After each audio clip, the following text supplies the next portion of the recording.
Eu tenho a alegria de conversar aqui com o diretor de produto, Paulo Lani.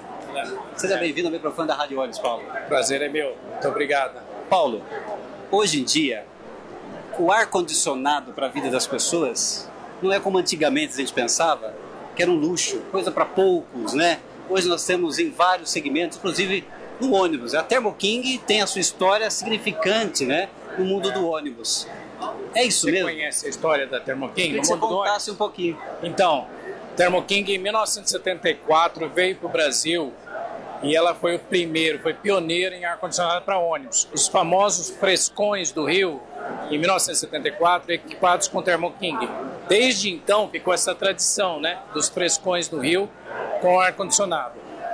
Aí o mercado mudou e há alguns anos atrás era praticamente só ônibus de turismo que usava o ar-condicionado. E hoje, atualmente, isso já difundiu muito mais, né? Começou o rodoviário, todos os rodoviários de longa distância hoje têm ar-condicionado para conforto dos passageiros, essas viagens. E mais recentemente a gente vê um movimento para esses projetos de mobilidade, o ar-condicionado expandindo para o segmento urbano. Historicamente, no urbano, somente 3% dos ônibus urbanos tinham ar-condicionado. Hoje em dia, isso já chega a mais de 30% dos ônibus urbanos com ar-condicionado no Brasil.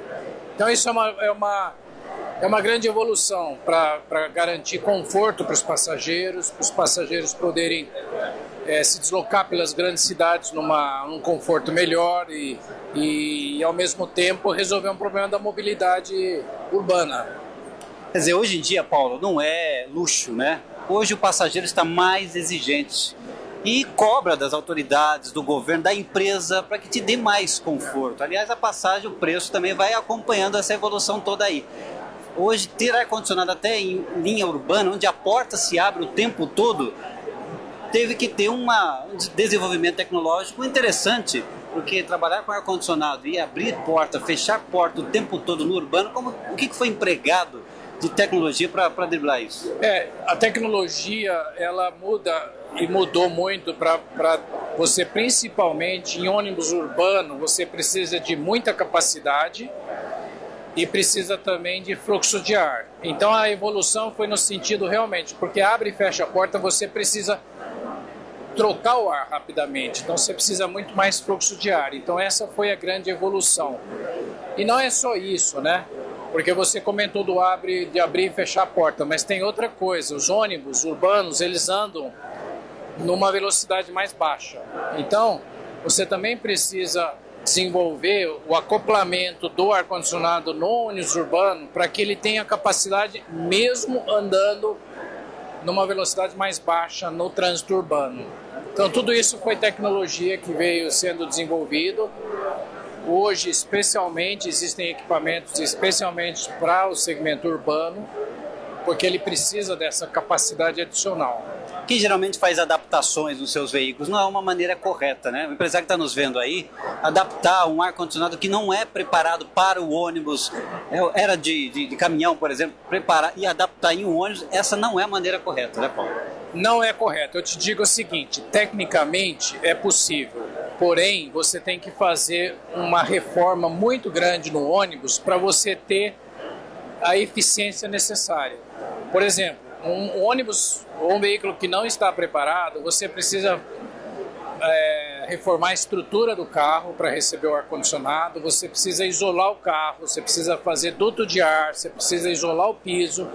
Se você não fizer tudo isso, você não vai ter o resultado e que vai penalizar em outro aspecto ainda. O equipamento vai funcionar muito mais e vai consumir muito mais diesel. Então o empresário vai sentir o impacto do consumo de diesel. Não vale a pena. Não vale a pena. Então eu digo, tecnicamente é viável, economicamente não é viável para você ter um bom resultado. Agora nós estamos vivendo um momento, Paulo, onde que há preocupação muito grande com a natureza, né? Como é que a Thermo King está enxergando isso diretamente nos seus produtos? Ar-condicionado ecológico, essas coisas todas.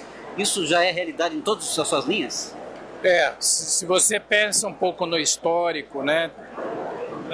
Historicamente sempre se usou o famoso freon, né? Daí alguns anos atrás se evoluiu para os gases ecológicos, né? Que hoje em dia todo equipamento da Thermo King utiliza um gás ecológico que ele minimiza o impacto ambiental. Esse é um aspecto. O segundo aspecto é o seguinte: a utilização de componentes, de peças, de componentes no seu equipamento que permite reciclagem. Então, alumínio, aço, cobre, tudo isso permite reciclagem. Então, a gente tem que preparar o mercado para entender que é possível, eventualmente, quando o equipamento chega no fim de vida, você reciclar. É possível. Além desse aspecto, o mais importante que a gente passou é o treinamento da rede. A Thermo King tem uma preocupação muito grande, um foco muito grande de treinar os seus concessionários. E um dos aspectos que a gente exige é a preocupação ambiental, descarte de óleo, né, adequadamente, não soltar refrigerante para o ambiente, mas recolher refrigerante. Tudo isso faz parte do nosso programa de treinamento, capacitação e certificação da rede. A rede tem que cumprir esses requisitos. Paulo, para a gente encerrar aqui, qual é o erro que mais comum acontece quando o empresário está lidando com o equipamento Thermo King e deixa de cumprir algumas exigências, deixa de fazer a devida manutenção? Quais os principais erros que depois o pessoal reclama, mas depois vai entender que a sua manutenção foi incorreta? O que mais é preocupante que o empresário não pode fazer? Atualmente, principalmente quando você está vendo novas empresas entrarem no mercado de ar-condicionado, é a preocupação da manutenção preventiva. A gente percebe que o ar-condicionado ele exige uma manutenção preventiva igual a qualquer outro componente do ônibus. E muitas vezes eles não dão atenção à manutenção preventiva do ar-condicionado e acaba tendo um problema que poderia ser evitado com uma preventiva. Isso influencia na saúde do passageiro também. Também influencia na saúde, porque se você não limpa filtro, se você não verifica a carga de gás todo dia, correia, se você não troca os componentes na data prevista, você vai prejudicar o conforto e não vai atender as condições necessárias dentro do ônibus e pior, né? Pode ter problema lá na rota, né? E ter problema de ter que mandar ônibus, repor, fazer baldeação. Então a manutenção preventiva é muito importante. Eu acho importante entender isso porque a gente tem uma progressão muito forte de treinamento da rede.